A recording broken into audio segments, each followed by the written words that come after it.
Welcome to this episode of Sensei Leader Live. This is Jim Bouchard, and I'm here to talk about various aspects of leadership. The human aspects of being a leader is really how we should say it. We've kind of stopped saying we're leadership development anymore. We're about developing the leader. And there is a difference, and we'll get into that in future episodes. Today our topic is stuck in the middle. And what we're talking about today is that idea that you may be in middle-level management, you may be even on the front lines, but you've got some folks that you serve as a leader, and you've got some folks above you. And when they're muddying the waters, what do you do to rally the troops? What do you do when you rally the troops if your superior or your boss has a rotten attitude or is coming down on you for some reason or another? The deal is this. First of all, you've got two roles that you're really playing if you've got a middle level of authority in any way, shape, or form. First of all, as a leader. And as a leader, your responsibility is to the people who you serve most directly. These are the people who willingly follow you and trust in your leadership. Then you've got the responsibility of a manager, right? It's a little bit different. There, your responsibility is to the people you serve in your role as a follower. Now, sometimes those two roles are in conflict with one another. And that's what we're really here to talk about today. When you've got a boss with a lousy attitude or a hair across some private part, these roles can conflict dramatically. That's stressful, it's discouraging. So can you really serve both? Well, I'll put it this way. Your willingness and your ability to do just that really is going to be a tremendous asset both to your organization and to you personally and to your career, your growth, your development, and of course your advancement as a leader.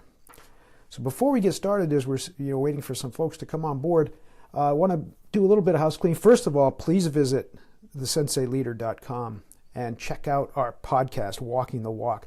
I can't tell you how excited I am about that. We've had some tremendous guests on the program so far. And next week, we've lined up a tremendous guest for you, too. Melissa Smith, she's the CEO of WEX. That's a company that deals with payment solutions. And I'm very interested to hear about how she transposes her values as a leader in her family, as a mother, and as a spouse, to her leadership role as the head of a global company. So that should be really, really exciting. Now, before we get started, also download your free PDF. The strategies that I'm going to talk about here in just a couple of minutes are available to you. Hey, Lynn, how you doing? I should mention, too, a little sidebar, is Lynn Breon is one of the great thinkers in the leadership space right now too. So make sure, Lynn, you put your information in there and people can find you. I'm not seeing the comment threads, probably something I'm doing wrong, but I'm sure you guys can see it. So make sure that you do that. If Alex is listening, maybe she can run in here and feed me the comments as they come in. But anyway, download your PDF. Just go to thesenseileader.com and look for the blog on the top menu. When you see the post that's talking about today's subject, Stuck in the Middle, there you'll find the link for the PDF. You can also go directly to bit.ly/SLL180104, and I believe I put the link on the comment thread for you. Hi, Ginger, how are you doing? Great to see you. We'll also be putting up replays of all the Sensei Leader Live programs there on those pages on the blog, and we'll probably create a separate page for it as well. And plus, now through January 10th, you can order your copy of the Sensei Leader and save $10 off the cover price. All you need to do, again, go to thesenseileader.com, click on Books, the top menu, or search the Sensei Leader on Amazon, and you'll find that special price until January 10th. Okay, let's dig into it. Stuck in the middle. As we talked about at the beginning of the program, I'll recap for folks that are joining. When you've got the problem, this is one of the most discussed, most asked questions in our workshop, and one of the most discussed topics is, what do you do when you're working hard somewhere in that middle management level or even on the front lines? You've got people who depend on you, trust in your leadership. You're trying to rally the troops, but someone from the mountaintop is coming down and just mucking up the whole works. What do you do? How do you keep the troops motivated? How do you keep your people motivated and satisfied when someone else is really messing things up? And as I said, I'll just recap real quickly in case you joined us early, but for folks who are joining now, you've got two roles really, and that's what causes this conflict. As a leader, and we make this dramatic distinction between leader and manager. As a leader, your primary responsibility is to the people you serve most directly, the people who willingly follow you and trust in your leadership. And then you have this role as a manager. And as a manager, your responsibility is the people you serve in your role as a follower. That's how you answer to, if you want to call it, your superiors, the folks that own or run the company. And when you've got a boss or a supervisor with a lousy attitude making your job difficult, those two roles can really come in conflict with one another. But we've got some strategies to help you out. Now, first of all, I should say that a lot of experts in leadership offer some very clinical advice for dealing with this situation. And that advice is often very, very useful. I cherry-picked a few from some of my research. First of all, document the situation and any unpleasant or even inappropriate interactions. And that's critically important these days, particularly when sexual harassment is such an issue. If you've got a supervisor or a boss that's coming down and they're doing things that are just plain wrong, you've got to make sure you document that early and often. Also, be sure you follow organization policy and adhere to any mandatory, I'll get my Fiji water here. This is not a commercial endorsement, but I love my Fiji water. Be sure to follow organization policy and adhere to the mandatory reporting requirements, because if you go astray from that, sometimes that can cause trouble when you have to go through a formal process of grievance. So I think that's really good advice. So make sure you're following that organizational policy. And if you don't know what it is, make sure you check it out and make sure other people know about it. And finally, pay attention to complaints from subordinates and give them a fair hearing. And I hate to use the word subordinate. I'm using that. When I use the word subordinate or employee or people who work for you, I'm using that in a very clinical sense. I pick my spots for that. And please correct me if you catch me using it inappropriately, because I'd rather say the people you serve. But because today we're talking about serving in two different directions, we have to make that distinction. So make sure that you're really honoring and paying attention to the complaints from people that are working for you, below you or with you, and make sure that they get a fair hearing, as well as anybody who they accuse of bad behavior. And we'll get into that in a little more detail in just a minute. So as usual, I'm going to focus on the human side of the issue rather than the process. I'm appealing to you more as a leader than as a manager. So with that in mind, here are some of the strategies we've come up with in our workshops, and I hope this will help you dealing with this situation. First of all, number one, ask yourself this question: is it really the boss's fault?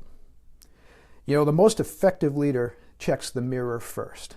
Is your boss just being a pain, or are you and your team just not delivering? And that's happened to many of us. I mean, I can recall personal experiences where I thought the boss was just being a crank, and then come to find out, well, I probably really wasn't doing my job.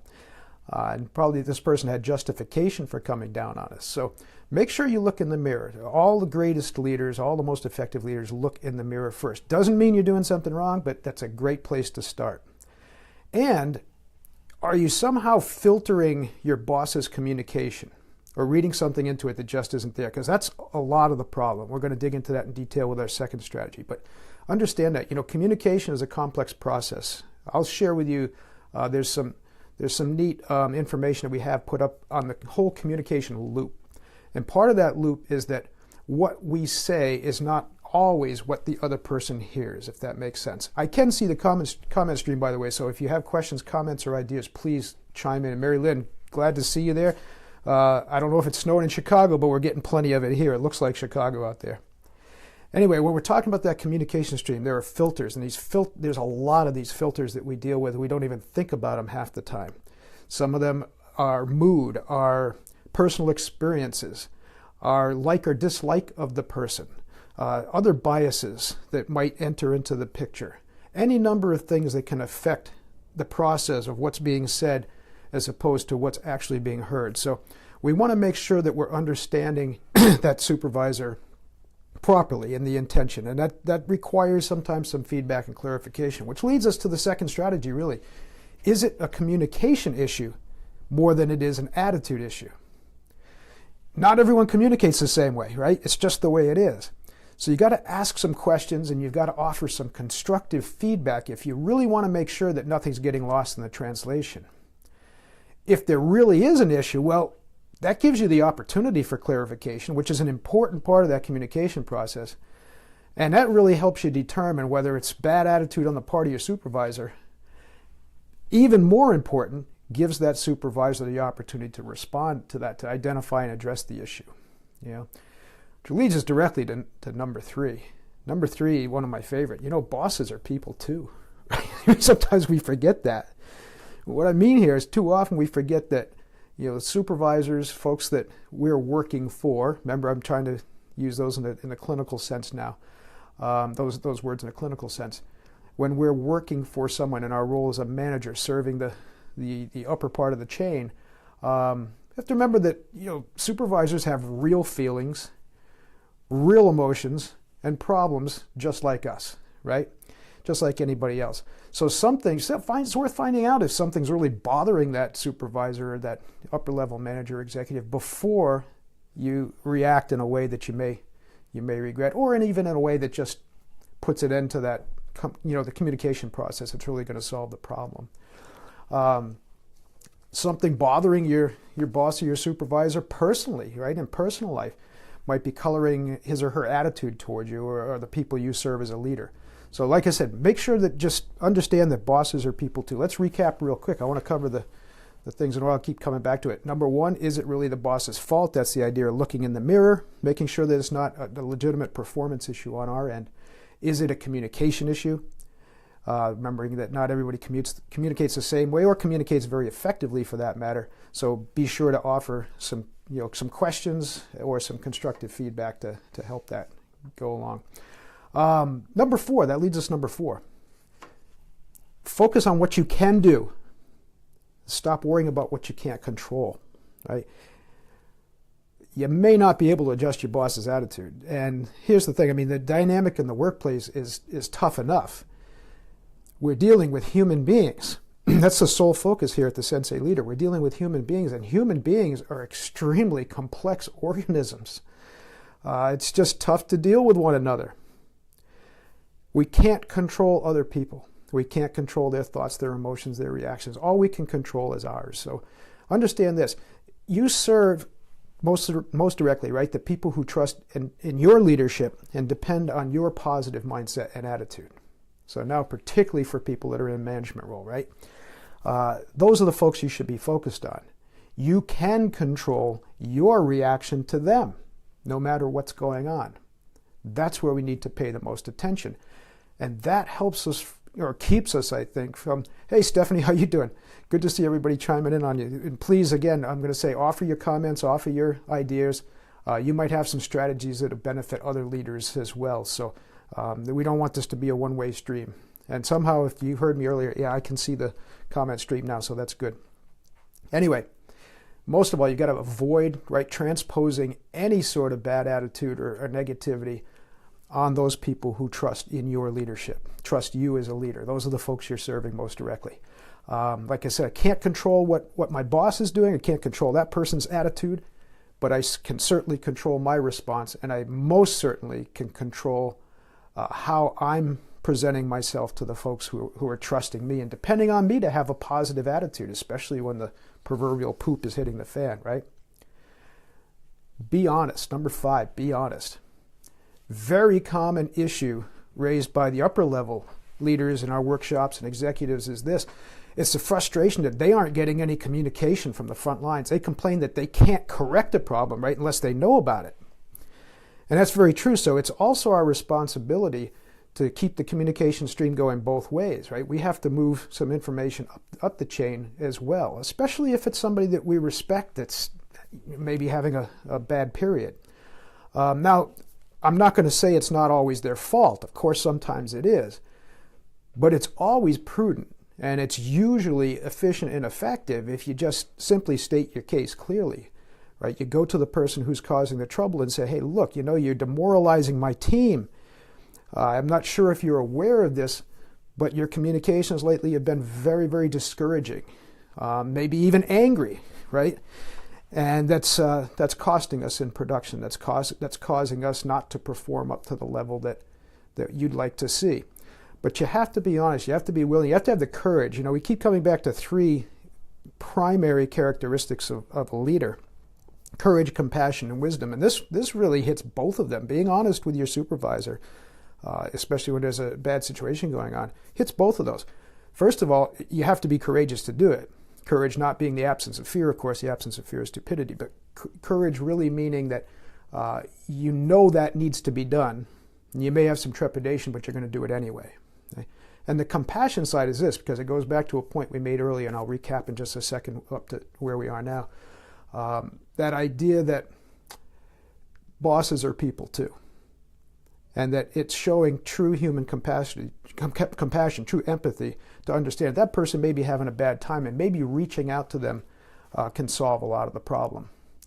Anyway, let's go. That was, which one did I call that one? Number 5. So let's go back and recap. And I see a lot of folks are joining. Hi, Clark. How you doing? Clark Finney, really impressive leader up at Mount St. Joseph's in Waterville, and also the chair of the Libertarian Party here in Maine. Really, really tremendous leader. And again, I'll say, I know I keep repeating it, but as people are coming in, if you have comments, you have ideas, please put them up in the comment area, and I'll make sure that I get, I see those and share them with other people. I know your wisdom is going to be really valuable to others. So number 1, the strategies right now. Number 1, is it really the boss's fault? Right? Check the mirror first. Never hurts. Is it a communication issue? Not everybody communicates the same way. Not everybody communicates effectively. Let's make sure that all the channels are clear and that we're not filtering. Right? Oh, thanks, Mary Lynn. Yeah, how should we interact with I'm sorry, my eyes aren't that good. We should all interact with each other regardless of roles. Yes, Mary Lynn Foster, and I should mention George Kruger and Mary Lynn Foster, 2 of my dearest friends, headquartered out in Chicago, and they have Big Success, bigsuccess.com, B-I-G-G, success. Tremendous resources for entrepreneurs, and they do a lot of personal coaching for entrepreneurs. If you want to grow your business, these are really good people to be in touch with. So make sure you visit George and Mary Lynn there. So Mary Lynn says, courage, compassion, and wisdom, how we should all interact with each other regardless of roles. Absolutely.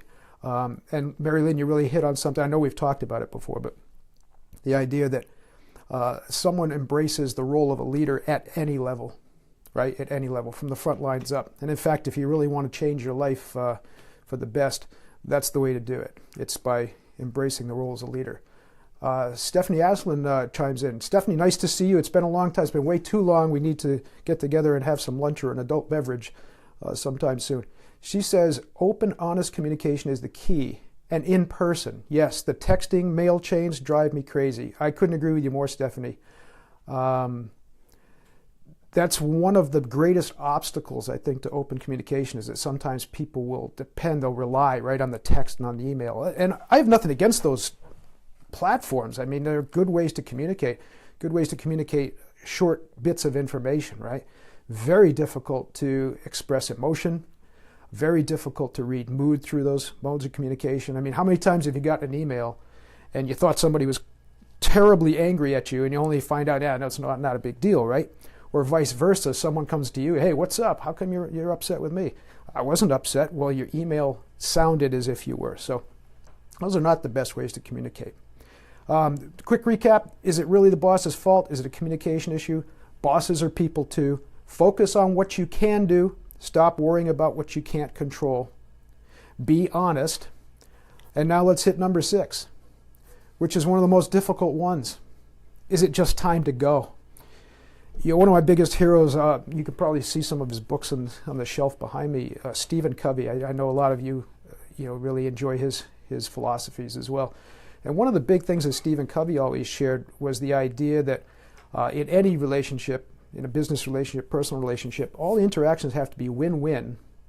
Each party has to gain from the exchange, or no deal.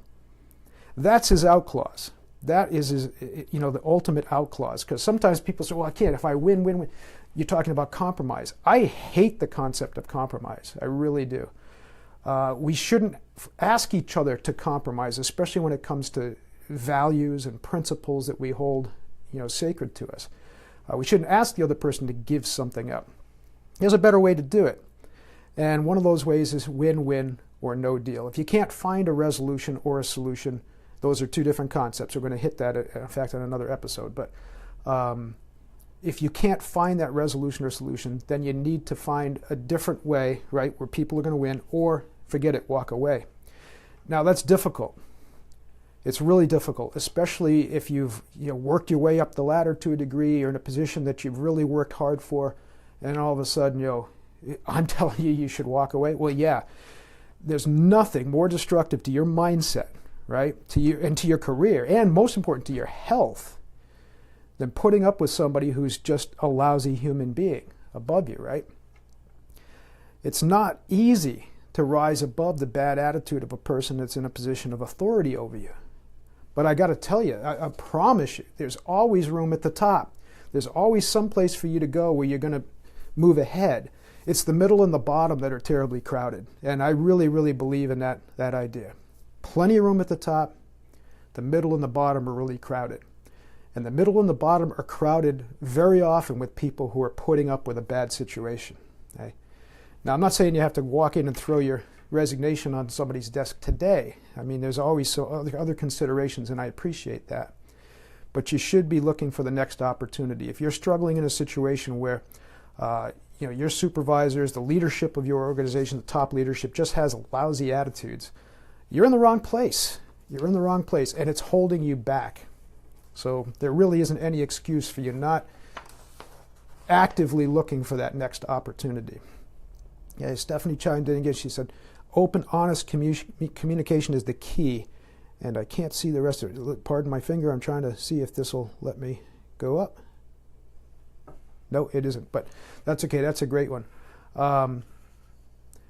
Let's get back to that issue of leaving. Because I know it's hard. I know it's really hard. And I've had to do it myself. And sometimes it's not just a lousy attitude.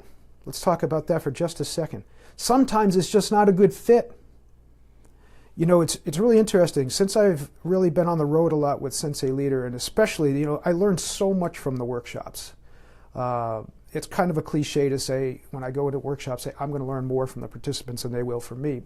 But believe me, that's the absolute truth in this type of workshop. First of all, our workshops are not a one-way stream of communication. I don't like lectures. So really all I'm doing, my role is to instigate a discussion, and the people that are participating in those workshops have given me so much and shared so much with each other. And one of the things that we understand, though, we understand this about this, I'm going to wax academic for just a second. In academic organizational studies, we understand that a lot of what we're talking about are artifacts. Okay? And a perfect example of it is the way people communicate. There are environments, there are cultures where very severe, quick, gruff, abrupt forms of communication are very appropriate. In fact, they're desirable. I use the analogy a lot of times that an NFL football locker room may look like a much different cultural environment than your office, right?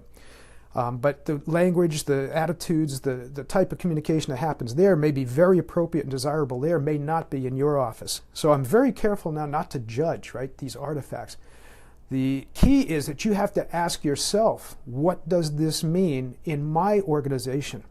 What does it mean to me as a leader? Do I want to cultivate this kind of culture, or do I want to go a different way? So that brings us back to, again, how do you deal with being stuck in the middle? And if it's time to leave, like I said, let's not always look at the villain aspect of it. It may just be time that you got into a culture that isn't a good fit for you.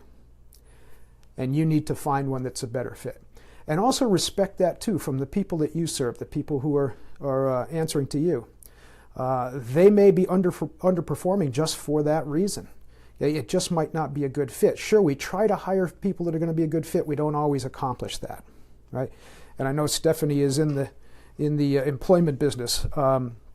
So that's, and Stephanie, please, I'm so sorry. I forgot the name of your operation. Please put it up there in the comments so people can find you. But I know that you feel the same way about that. That you spend a lot of time trying to place people in the right place. And most people that are in HR, any sort of hiring position, do that. But sometimes we miss. Sometimes we miss. And we have to respect that, okay, and let people move along without a lot of angst and a lot of hatred. So let's recap once more. I'm going to try to keep these to about 30 minutes so everybody can do that do your thing on your lunch break. Oh, I see I lost my cool slide up there. That's my fault. My apologies. I was trying to see what time it was. There we go. Yeah, 12:25. Okay. Hope you don't mind the rustic delivery of the program. we're working in real time, right? Anyway, let's recap. Again, I want to make sure you know that there's a PDF available, bulletin board material. All you need to do is go to the, well, you can go to the SENSEIleader.com site, hit the blog tab at the top menu bar, and you'll find the blog, and there's 2 posts there. One says Sensei Leader Live for today, and all these materials will be there. Or just go to bit.ly, bit.ly/SLL 180104, and I believe I put that in the comments there for you. And also, before we wrap up, too, make sure you understand, yes, we've got $10 off the Sensei Leader book right now. Just go to the SenseiLeader.com, hit the book tab, or you can go directly to Amazon. That price is good through January 10th. All right, so you'll get your PDF, and this is what it's going to say. A little bit of explanation on each one. But number 1, is it the boss's fault? Let's look in the mirror first. Make sure that we've got all the information we need to resolve the situation, and that we understand our role in contributing to it. Number 2, is it a communication issue? Often bad attitude is really a reflection of something missing in the communication stream, either our filters or the other person's attitude that can be colored, right? Bosses are people too, which leads into that one. Bosses are our supervisors, susceptible to all the emotions, feelings that any of us are, and we need to respect that and understand that sometimes they may be showing anger toward us, and it may just be reflective of something else that's going on in their career or their life. Focus on what you can do and not on what you can't control. And once again, I can't control my boss's attitude, but I can certainly control my response, and I can control the way that I'm dealing with the folks that are depending on me for leadership. Number 5, be honest with your boss. Be honest with everybody, but be honest with your boss. As I said, one of the most, I think, talked about communication issues that comes up in workshops, especially from top-level executives, is that they're not getting communication from below. Granted, sometimes that's their fault, but it's also up to us. It's our responsibility to bring them issues as they come up, even if it's difficult to do so. They can't correct a problem that they don't know about. And finally, number 6, right? Is it just time to go? Is it time for you to find a new organization where the culture is a better fit? I'm going to recap real quick the 3 kind of clinical pieces of advice I gave you, some of the research that I found. I think these are useful as well. Document the situation and any unpleasant or inappropriate interactions. Be sure to follow organization policy and adhere to any mandatory reporting requirements. And finally, pay attention to complaints from subordinates and give them a fair hearing. Give both parties a fair hearing. I know there's a lot of discussion now over the sexual harassment issue, and we're seeing a lot of incidences of that, where we want to make sure that we pay attention to legitimate complaints, but we also want to make sure that the person who's being accused has a fair chance to defend themselves, because sometimes the accusations can be unfounded. All right, so that'll wrap up pretty much the first Sensei Live episode. I hope you enjoyed it. Again, love to hear your questions, your comments, your ideas for topics. If you're listening on the replay, just add them to the comment stream. We're going to be watching that on an ongoing basis. Best way to stay in touch is subscribe to our blog at thesenseileader.com, and be sure to like our Sensei Leader Facebook page. The new page is Jim Bouchard, the Sensei Leader. Just search that on Facebook. Or you can use the bit.ly link, bit.ly/, always do the / with bit.ly. bit.ly, bit.ly/SenseiLeaderFB.